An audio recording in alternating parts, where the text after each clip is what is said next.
vídeo de Resolviendo Selectividad, junio 2024 de Andalucía.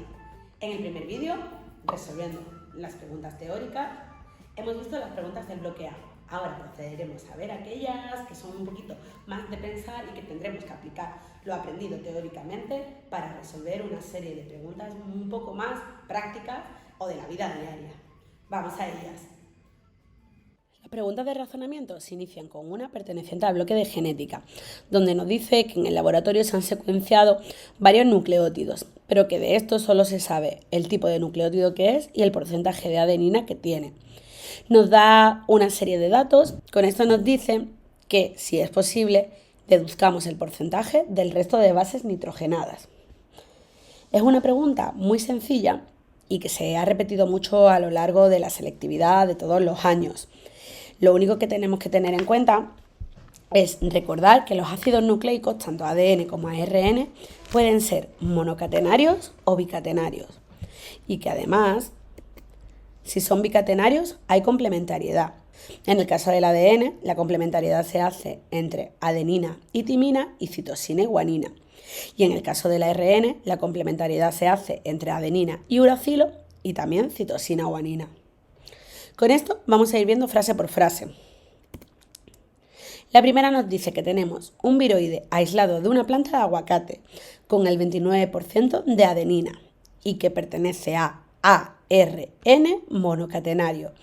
Nos quiere decir que tenemos un ácido nucleico de una sola hebra.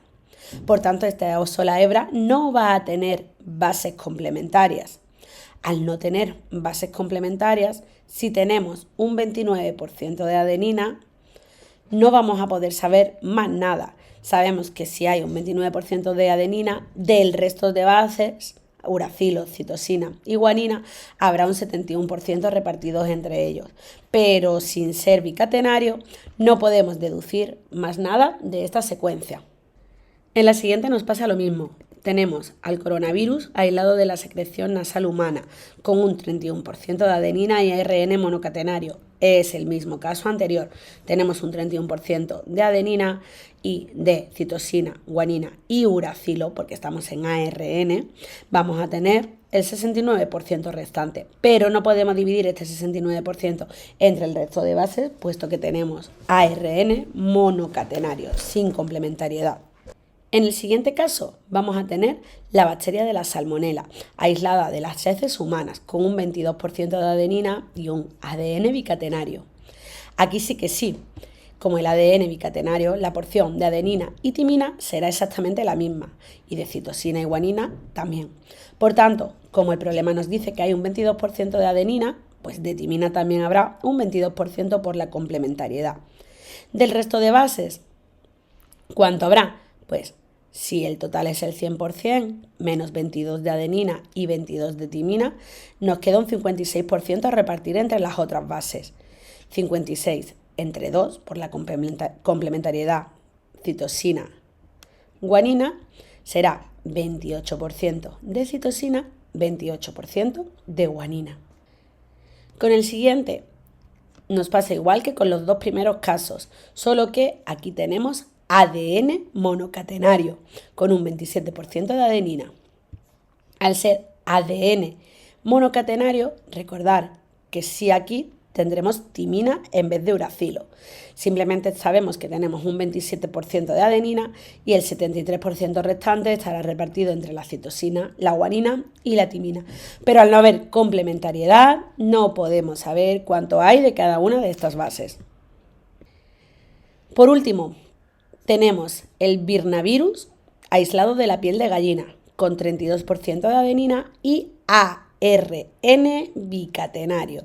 Al ser ARN bicatenario, la complementariedad será citosina guanina, adenina, uracilo.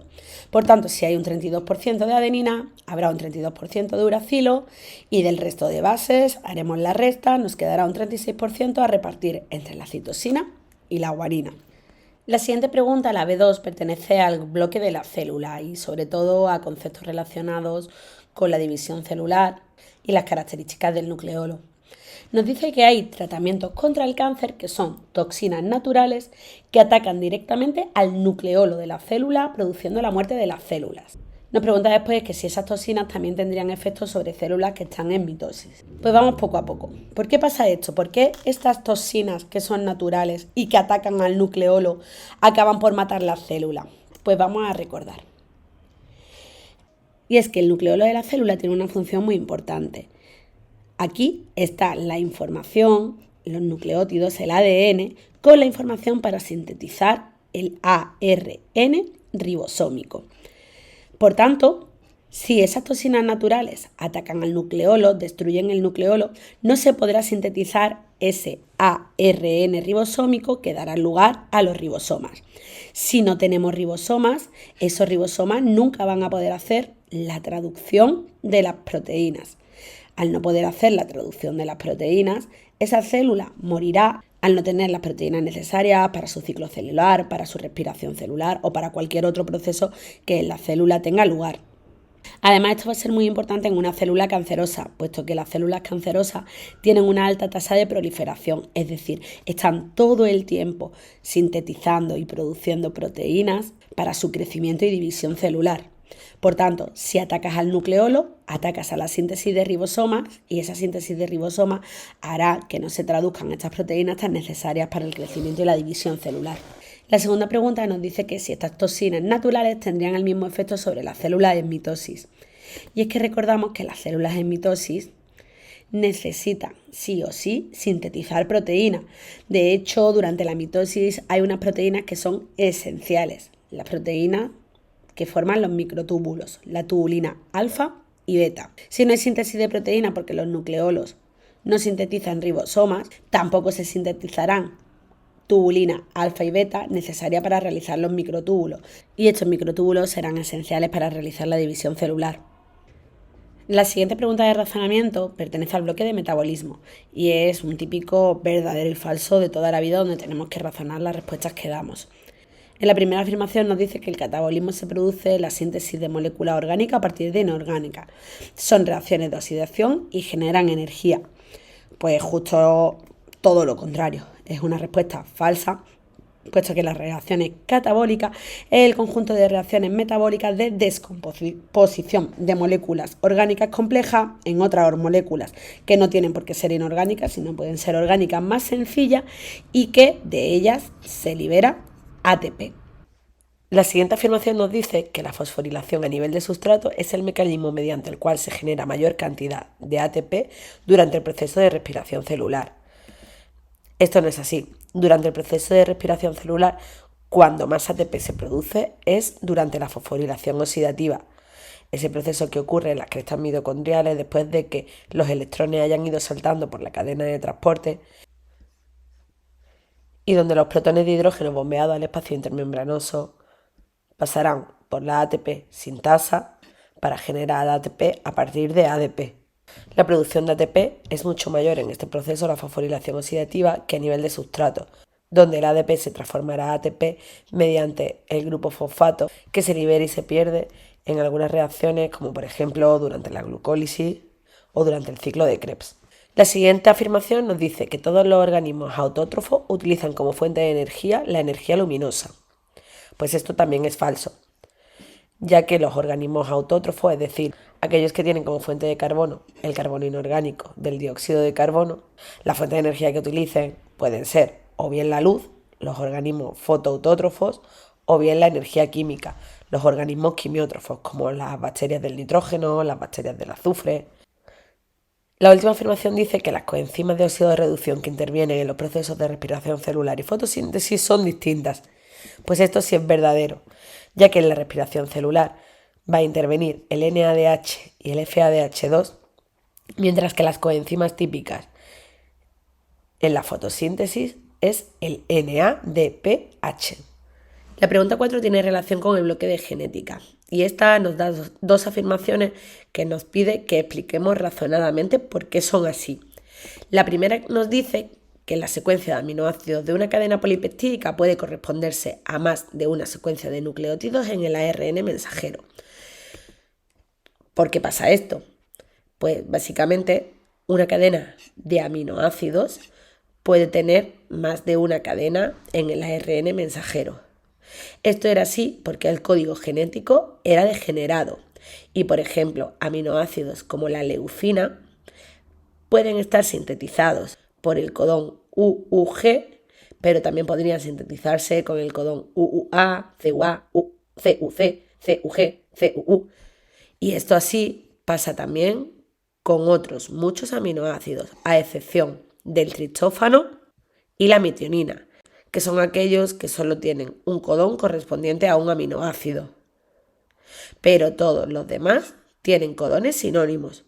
Este mecanismo protege al ADN de pequeñas mutaciones, haciendo que no se produzcan grandes cambios o variaciones en la secuencia de aminoácidos si se produce una mutación puntual en alguna base concreta. La afirmación B, por el contrario, nos dice: una secuencia de ARN mensajero solo puede originar una secuencia de aminoácidos. Pues es lo mismo, la misma pregunta, pero al contrario. Una secuencia de ARN mensajero solo va a ser traducida a una secuencia de aminoácidos, ya que codón y aminoácidos van de la mano. Por tanto, este codón siempre se va a traducir a metionina. Este segundo codón siempre va a llegar su anticodón, que va a depositar el aminoácido leucina. El siguiente codón, el aminoácido glutamina, y así sucesivamente, ya que la traducción del ARN mensajero se hace en dirección 5', 3', y cada oveja se enlaza con su pareja, cada codón con su anticodón correspondiente que porta el aminoácido correspondiente durante el proceso de traducción en el ribosoma. La quinta pregunta pertenece al bloque de inmunología y, como no podía ser de otra forma, han vuelto a preguntar por el SARS-CoV-2, el virus del COVID, que desde aquella pandemia de 2020 no paran de preguntarlo en los exámenes de selectividad. En esta ocasión nos dice que este virus del SARS-CoV-2, responsable del COVID-19, expresa varios antígenos en las membranas, como la nucleoproteína N y la proteína Spike o antígeno S. Las vacunas que se han sintetizado hasta ahora se basan en el antígeno S, es decir, las vacunas son vacunas realizadas en el laboratorio para que aparezcan anticuerpos contra este antígeno, el antígeno S, y sin embargo no contra la nucleoproteína N o el antígeno N. Con esto tenemos una serie de preguntas que vamos a ir desglosando. Antes de nada, recordar que así sería este coronavirus. Tenemos un virus con su ácido nucleico y en su cápside expresa dos proteínas, la proteína S o Spike y la nucleocápside o proteína N.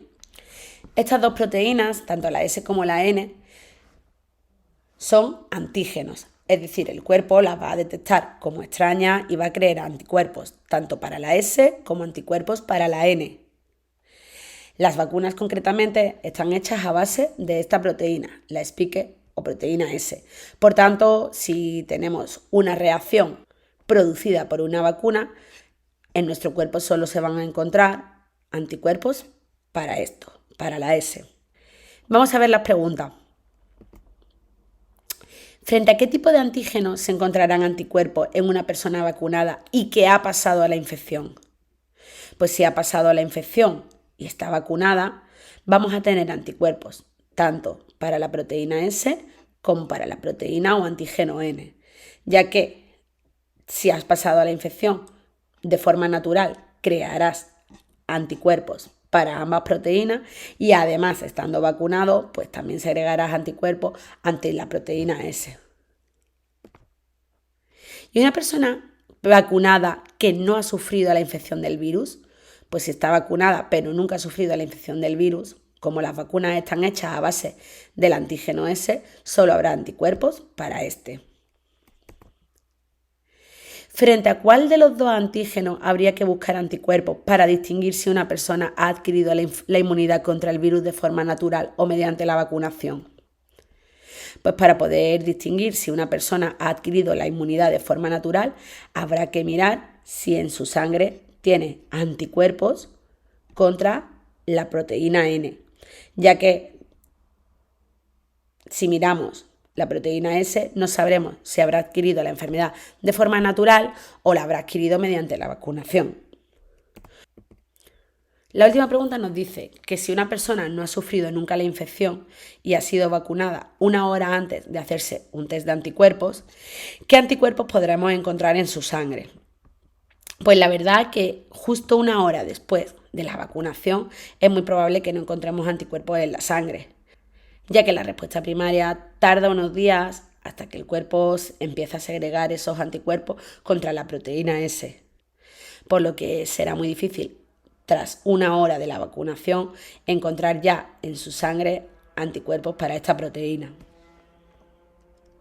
Y hasta aquí las preguntas de razonamiento del bloque B. Ya solo nos queda el último bloque para terminar el examen de junio de 2024. Nos vemos con el bloque C. Hasta luego.